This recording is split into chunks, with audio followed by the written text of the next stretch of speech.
So you may or you may not have noticed when you go to the supermarket, there are gaps starting to appear in the shelves. Now, these are really two reasons because of this. First of all, obviously, we've got to mention the elephant in the room. That's, of course, COVID. And not surprisingly, it's not Brexit this time. But COVID has stopped a lot of essential cross-travel. It has affected supply routes. And ultimately, again, because of vaccine passports and, again, how that system works, it has stopped a flow of the lot of the trucks. But this has not stopped the vast majority of transportation, because a lot of Brexiteers will try and blame COVID for these shortages. But when you get down to the nitty-gritty of it, and again, as we always said, sometimes when you've got to look at this stuff, the devil is always in the detail. While COVID, yes, has had an impact, it is not having the largest impact. Because, as we said, we've got to discuss the elephant in the room. The problem is there's not just one elephant. You look at one elephant, and then behind that elephant, there's an even bigger elephant in the room. And that is, of course, Brexit. Ultimately, Brexit has been an absolute nightmare and a disaster for logistical firms, both in the UK and in the EU.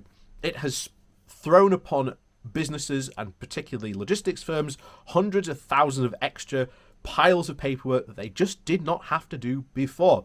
Like I say, they literally just had at one point one sheet to fill out. They've now got, like, if you've ever seen the binders that they've got, that's how, like, thick the paperwork is. And everything on that paperwork has to be spot on. Signatures in the right place, box ticked correctly. Everything has to be exact and correct. This is because we are a third country. And this has put a lot of logistics firms on the stance of, well, because of this, and we have to all do this extra work, well, then prices are going to have to go up if we want to export something to Britain. And a lot of, even worse, what's happening is while a lot of logistics firms are sending stuff to the UK, they're sending back empty lorries because it's not worth the hassle. Because, again, we're waving stuff through, but on the return journey, they have to go through the EU customs. So at that point, they're like, well, we're just not going to bother with it. So this is having a huge, huge knock-on effect. Not only that, but again, British people don't seem to want to do these types of jobs. Again, you can say why or ask why that is. I think there are many different reasons why that is the case, and I think that's an entirely separate topic to go into at some point, which we probably will do maybe. But again, most of these the truck drivers that were again responsible for much of the logistics came from the Eastern European countries, and of course, thanks to ending freedom movement, it's made the British companies harder to employ those types of people. So before we jump into today's article, please do remember to hit that like, share, and subscribe button. And of course, down below there are links to my Patreon page, as well as a one-off donation link where you can buy me a coffee. And as always, thank you very much to all those people who do support the channel that way. So, on with today's article, because as we said at the beginning, there are gaps starting to appear in the shelves, and some of Britain's best-known brands are starting to slowly but surely disappear from the shelves. And today we're talking about Haribo. So this comes from the London Economic, and the title is Britain Braced for Haribo Shortage Due to Brexit and Travel Restrictions. So Haribo suppliers on UK shelves have been hit by a lorry driver shortage caused by Brexit and the government's travel restrictions. The German sweets giant, which produces Star Mix and Tan Fastix, let's get it right, admitted that they are amongst a long list of manufacturers and retailers who are currently struggling in Britain. A spokesperson for Haribo told PA News Agency that, as is the case with many manufacturers and retailers throughout the country, we are experiencing challenges with regards to nationwide driver shortages. And we are working with our partners across the food and drink industry to try and address and respond to this problem. There is currently a shortfall of around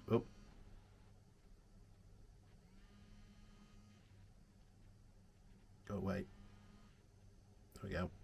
So there is currently a shortfall of around 60,000 drivers according to the Road Haulage Association.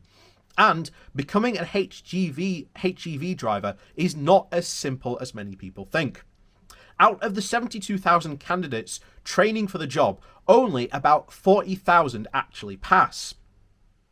The RHA has also written to Boris Johnson warning that many drivers return to their country of origin because of the continuous travel restrictions and lockdown, and the majority of them have not returned. Brexit is also causing shortages, according to the association, because many drivers are not sure about their rights about working in the UK.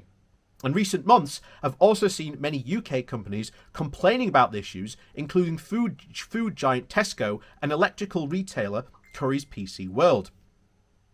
Andrew Opie, director of the food and sustainability at the British Retail Consortium, recently said retailers are aware of the fall in HGV driver numbers, resulting in minor disruptions to some supply chains. Supermarkets are working closely with their suppliers to ensure that customers still have good access to the same great selection of goods.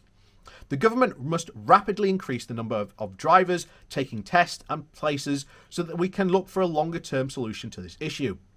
Despite the shortages of heavy good drivers, the much lower number of lorry drivers in Kent are already struggling with the toilet and parking facilities. Unite and the union said that truckers have been involved in a series of fights because the services have become chronically overcrowded. One person said, "I don't remember fighting to take a dump, being on the side of the Leave campaign bus, yet here we are." Meanwhile, William Oliver said that Brexit is quite literally a shit show at this point, whilst John Newton labelled the fighting between drivers as the Battle of Portaloo. So Labour councillor Kathleen Gwendose, who represents the Boardwater on Worthington Borough, said that this is absolutely exhausting. How this country is suffering as a result of this government is absolutely willful deceit. My MP said that it would be all fine and dandy when I went to see him post-referendum. And the comedy writer James Felton said, Brexit means Brexit could have been explained as Brexit means you might as well have to punch someone if you need to partake to get to the toilet. Of course, things are getting much, much worse. And as we've said before, things will get a lot worse before they even start to get better. And I think, as I've said before, we are going to suffer, especially starting from next year, the ABCs of austerity, Brexit and COVID. Namely, that the Conservatives are going to push hard for an austerity-driven agenda, and we know this is coming because there is an 8% budget cut listed across all departments. So we know more austerity is on the way. Next of all, Brexit. There are going to be huge problems to all sorts of businesses up and down the country, mainly not being able to trade as well as they could with the European countries as they used to. Again, closest trading partner, easiest people to do country with and to do trade with, and as we've said before, trade gravity is a thing. Countries always do trade with their closest trading partners more than they do people with thousands of miles away, so it doesn't matter that we get a trade deal with Australia or even get in the Trans-Pacific Partnership or the CPTPP, because again, it's thousands of miles away, won't really affect us in the long run. And of course, finally, COVID. COVID is going to have a long-reaching effect on this country for many years to come, especially economically, socially. Again, those are the two big ones, but they are going to have consequences on this, on the country for at least the next 5, if not 10 years. This is going to be a very significant problem. And again, the government is not prepared to tackle any of these three problems actually seriously. So, as I've said before, things are going to get a lot worse before they get better. So, as always, thank you for watching. Please remember to hit that like, share and subscribe button. And of course, down below, there are links to my Patreon page and of course, a one-off donation link called Buy Me a Coffee, where you can, buy me a coffee. And as always, thank you very much for watching and we'll see you all next time.